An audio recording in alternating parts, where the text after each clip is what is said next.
শরীয়তপুর জেলার জাজিরা উপজেলার আধিপত্য বিস্তারকে কেন্দ্র করে দু গ্রুপের সংঘর্ষ, শতাধিক হাতবোমা বিস্ফোরিত হয়, আহত 15 জন।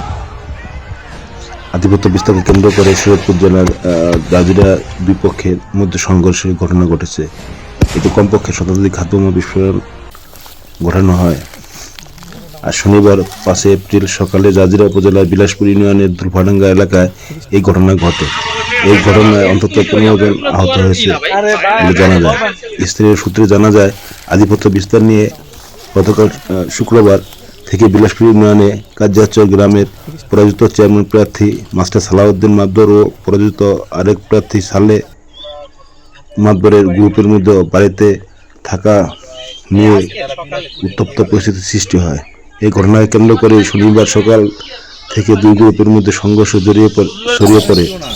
সংঘর্ষে এক পর্যায়ে পুরো বিলাসপুর ইউনিয়নের ছড়িয়ে পড়লে বিলাসপুর ইউনিয়নের চেয়ারম্যান আব্দুল কুদ্দুস ব্যাপারী ও জলিল মাদবর গ্রুপ শতাধিক হাতবোমা বিস্ফোরণ ঘটায়।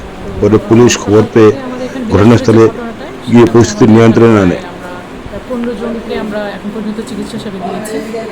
এর মধ্যে 2 জনকে ঢাকায় রেফার করা হয়েছে, তাদের ইনজুরির পরিমাণ বেশি ছিল। আর বাকিদেরকে কিছু অ্যাডমিশন দেওয়া হয়েছে, আর বাকিদেরকে প্রপার ট্রিটমেন্ট দিয়ে আমরা চিকিৎসা সেবা দিয়েছি। আচ্ছা, যেই 2 জনকে ঢাকা পাঠিয়েছেন এদের নাম কি? আচ্ছা, এদের একজন হচ্ছে নাম মারুফ, 25 বছর বয়স। আরেকজন আছেন মোহাম্মদ হাসান মুন্সি, 50 বছর বয়স। আচ্ছা, এদের কি সমস্যা হয়েছিল? আচ্ছা, এদের হচ্ছে ইনজুরির পরিমাণটা একটু বেশি ছিল, একটু ব্লিডিং ছিল বেশি, তো সে কারণে আমাদের এখানে আমরা প্রাথমিক ট্রিটমেন্ট দিয়ে তাদেরকে ঢাকায় রেফার করেছি।